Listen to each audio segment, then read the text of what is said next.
Om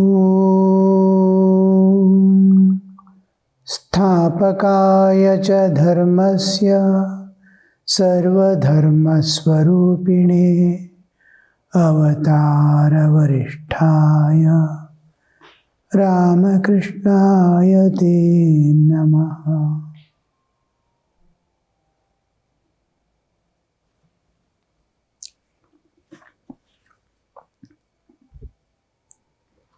Sri Ramakrishna, in an ecstatic state, is singing one after the other songs. He is in a very high state of identity with the Divine Mother's existence, his own existence. He is not able to dislodge from the Divine Mother's awareness. So when we are in a particular mood, and the mood continues when there is perfect identity, any mood, it will go on lingering. Even grief, you see. Suppose a mother has lost her son, especially when the boyhood days or college going student life, if mother loses, days after days, that feeling will be lingering, now and then going to the high peak and again coming down sometime to a low ebb. It goes on, but never get disconnected. Similarly, joys, ecstatic joys of life, also it continues for long. When you imagine if the earthly physical relationships can cause such high states of commotion, which lasts longer, now you can imagine what would be spiritual relationship which lasts forever. So Sri Ramakrishna is singing. This Indian context is entirely different from the rest of the world. Rather, it's very difficult to understand for the others, especially Westerners, to understand what India is, what their feelings, what their awarenesses are. Though it is so much westernized, still that lower and inner layers of spirituality is continuing. When we say spirituality, it is not the Western understanding of spirituality. Spirituality, when we say, it is where duality is absent. Here in the West, with duality they use the term, where in Indian context, spirituality, divinity, they are where all differences dissolve and one homogeneous existence remains. Now this universe we are seeing multitudes of objects and multifarious universe, varieties and varieties and varieties. From one leaf to another leaf there is no identity of the same tree. The size, color, shape, so many factors. Now this, suppose you bring spirituality into the divinity or spirituality into picture, the moment you bring all these differences dissolve. It is one material with which the whole universe is done. Sri Ramakrishna used to very often say, it is like a world made up of wax. Varieties are there, various colors are there, soft, hard, so many things are there. Everything is made up of wax and wax alone. The space and earth and the sky and plants and trees, living animals, whatever you see, the doors and windows of the building, everything is supposed to be done with a wax. Except wax, nothing is there. Transparent wax is the space. Colored wax, opaque wax. All this, suppose it is made up of wax. What will you think? And you are also there observing it, you are also wax. One wax world where there is no anything else other than wax. Like that it would be. When we bring spirituality, all differences dissolve. One reality, and that is Satchidananda. Existence, bliss, knowledge, absolute. Existence, bliss, consciousness, absolute. Chit, Sat, Chit, Ananda. Sat, existence. Chit, consciousness. Ananda, bliss, absolute. Means there is no taratamya, there is no superlative or relative terminology. Suppose water is there, so many varieties can be there in water. Hot water, cold water, water, chill water. Varieties are no varieties, one. So that where there is no differences of any type, only one has, and it is bliss, Ananda. It's an ocean of bliss, ocean of consciousness, and because it can be experienced, every bit of the existence can experience itself. It is one. Does it not exist? It does exist. So Sat aspect is insisted upon. Satchit Ananda is not qualities, but it is indicators of what it is. Brahman is indicated by those, just like a board is hung there, danger, don't touch. And a skull and two bones are crossed. The moment we see skull and bones, danger we can understand. When the danger specifically put also, it intensifies the danger behind. It is not electricity. We do not know what the danger is there. It is put usually on where there is electricity. But the board is not, the words of the board or the skull, nothing is electricity. It's an indicator of danger. Like that, Satchidananda is not an object, a words that indicate something else. Whenever we hear a name of a person has nothing to do with the person at all. It is, name expresses or indicates that person. Name is totally different. If the name is forgotten or erased, and there is no problem, nothing of the person whose name it was, nothing happens to him. Same way, when we speak of India, Indian context, or the Bharatiya Samskriti, it is entirely different. Everything is linked to this absolute unchanging reality. On one side, the pure divinity, other side, the whole nature, which is its manifestation, having varieties, one appearing as many. This is an important factor to be noticed. One existing as many. Just like water is existing as clouds, white cloud, dark cloud, blue cloud. As the intensity of the water goes on increasing, it goes on changing its colors. When the same cloud, when the sunrise, you can see red color. When it is midday, when it is a setting sun, in darkness, in twilight, at dawn, whole cloud forming. Now and then cloud goes on changing its shapes. Every moment it is changing cloud shape. But we identify the cloud and the changes, after all it is water vapor in a particular state. It is water. At any time it is water. It is taking different shapes, different colors, everything is happening, but same water.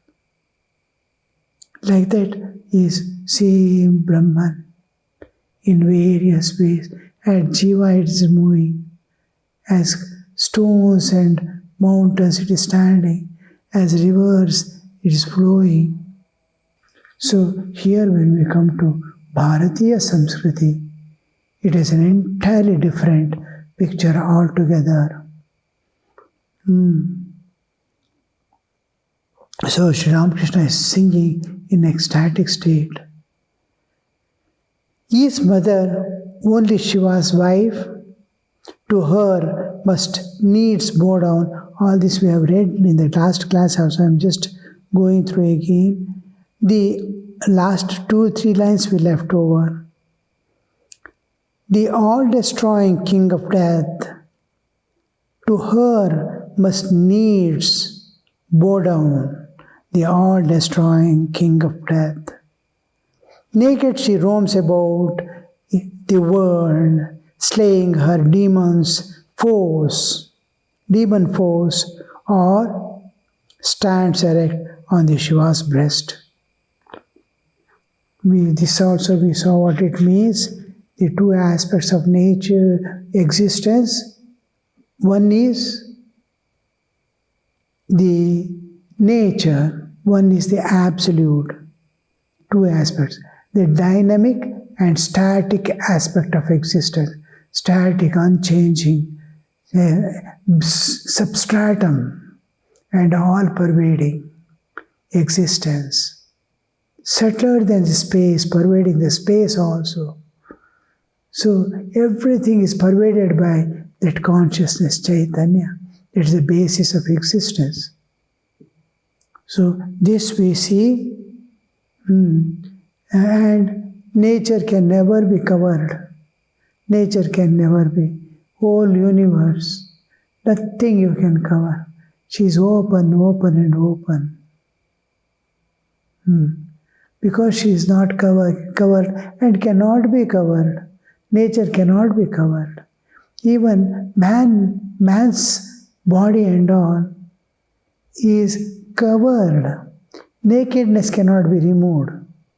Nakedness in human is covered. But nature cannot be covered also. Within the clothes, man is always naked.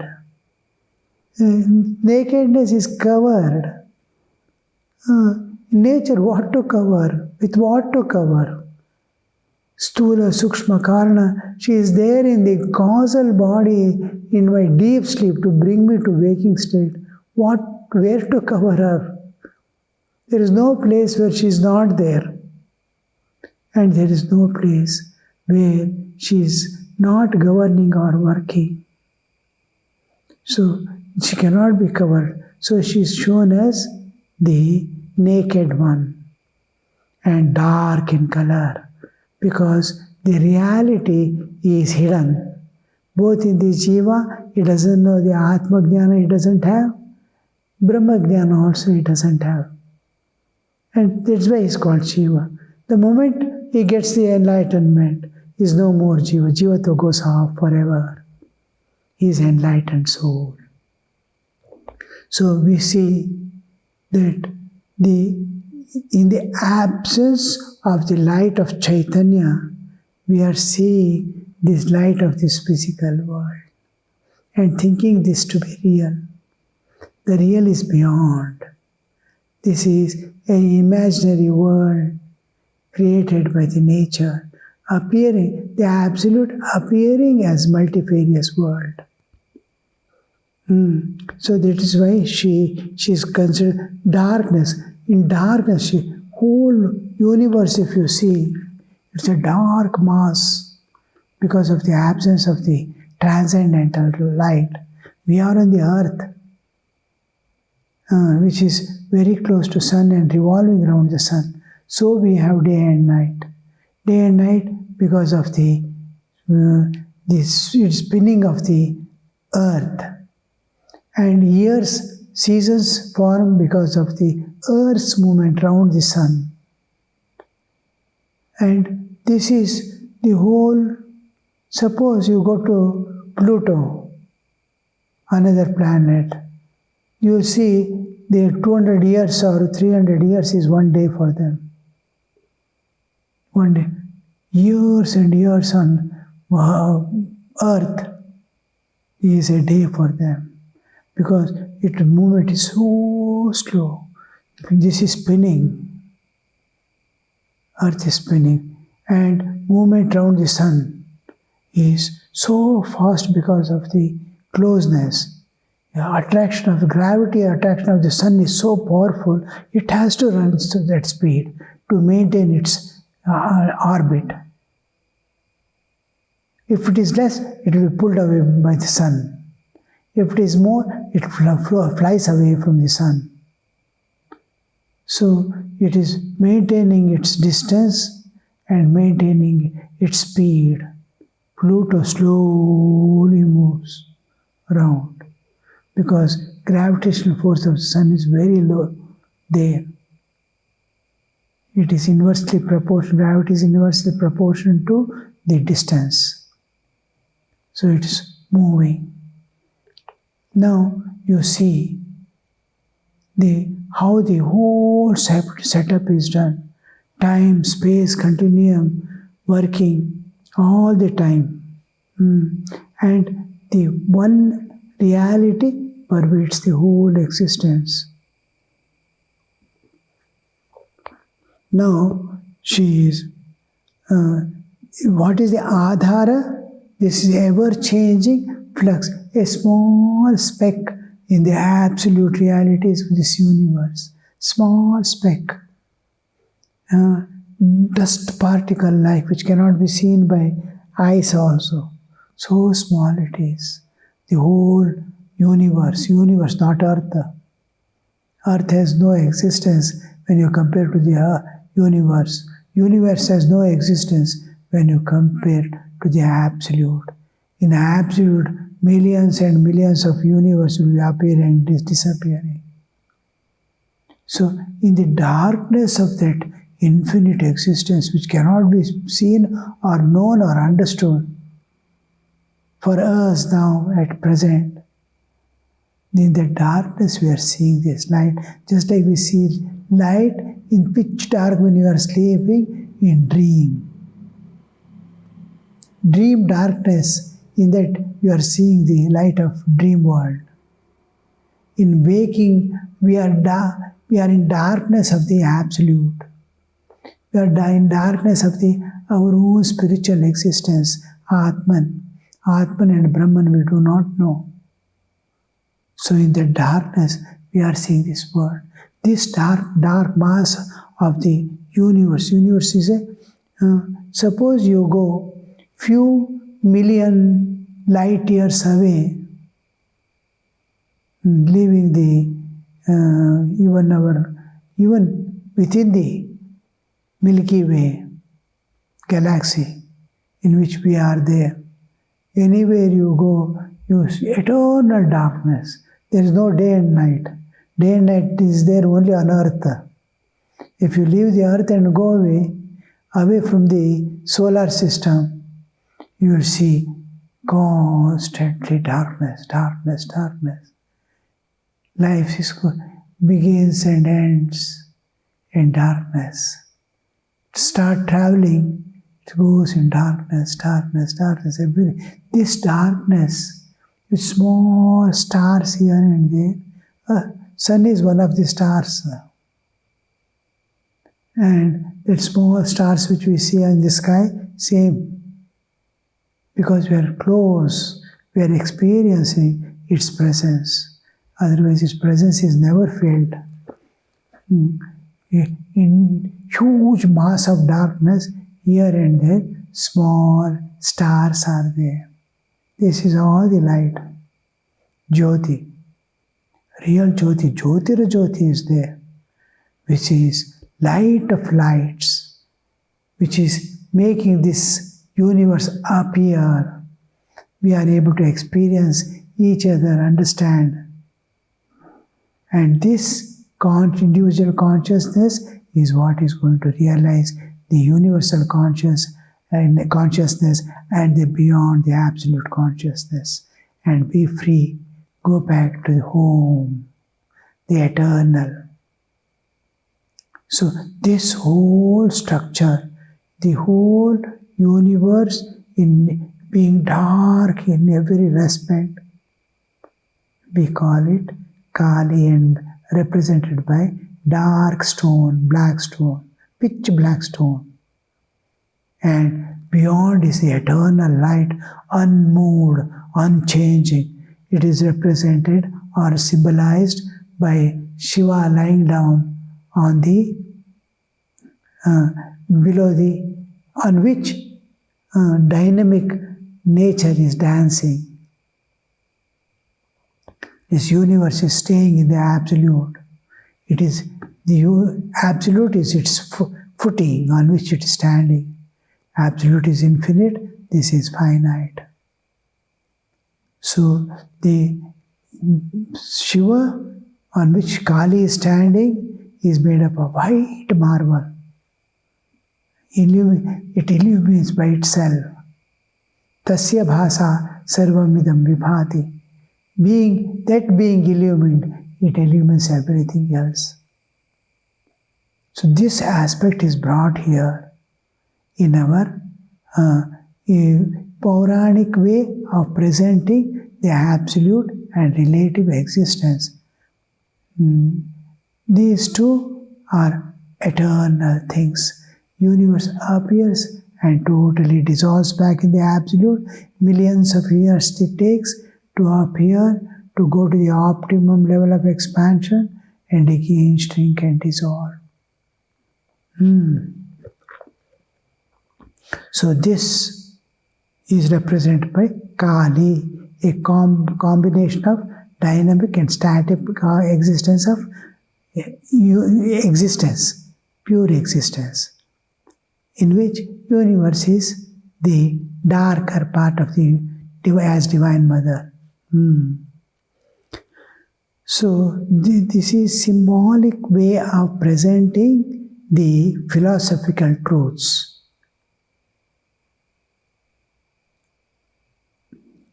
Actually, it looks like that when you experience. Suppose you enter into the transcendental realm and see millions of universes moving. You observe a universe standing independent of it in the darkness. Just like sun is shining, the darkness is behind every object, and sun can never see it. Like that, you will be seeing in the darkness of the absolute, the universe is shining. It will be just like Kali and Shiva. Her feet upon her husband's form, husband and wife. You see, we are in the materialistic world of present times, Vedic times or Puranic times, so many thousands of years back, or we do not know when it happened. But in Puranic times, its understanding is quite different. Husband and wife, they are like two waves in an ocean. In a ocean, two waves are going. The waves are coming together, but wave differences is moving. And one is advancing, one is lagging, one is leading. It is going. It can be anyone. When the two waves are there, they are moving. And when there are only one is there. When it splits, again becomes two. Again differences generate. So effort to bring them together as one wave is called, in the Indian context, husband and wife. When it is possible, when we move from the materialistic world to the spiritual world. When the relationship between husband and wife is established in spiritual existence as two spirit, individual spirit, spiritual existence, no bodily existence, no bodily identity, pure spirit, Chaitanya. Then you see the waves have come together and they start moving together in the absolute. This is called the what we call husband and wife concept in India. In Indian, pure Indian context, though now modern times, the husband immediately husband and wife, male and female. That understanding is very lowly. To be body is a curse in the human existence. To live as bodies, to live as spirit, where there is love and sacrifice alone. No, that alone leads us to absolute fulfillment, purnata, purnatva. Otherwise, we will remain like beggars in this world all the time, lives after lives. Dearth, abhava, never getting fulfillment, running, tired, never ending. Because what we are seeking in the world is not there in the world. It's a mirage. What you seek is within you. Because it is invisible, you are searching it outside. It is like searching for a black cat in a dark room where it is not. Cat is not there in a dark room, and there a person is searching for a cat. The same thing happens to us when we search in this world. Each object we hold, run behind it, thinking this, I will get that purnatva. No. You may get a little pleasure, sense pleasure, which is going to invite innumerable problems and sufferings and bondage. You cannot escape. You are entered into a cage for a bite. The bait was inviting you. That's what happens in the world. Suffer and die to begin again. Om Shanti Shanti Shanti Hari Om Tat Sat Shri Ramakrishna Arpanamastu.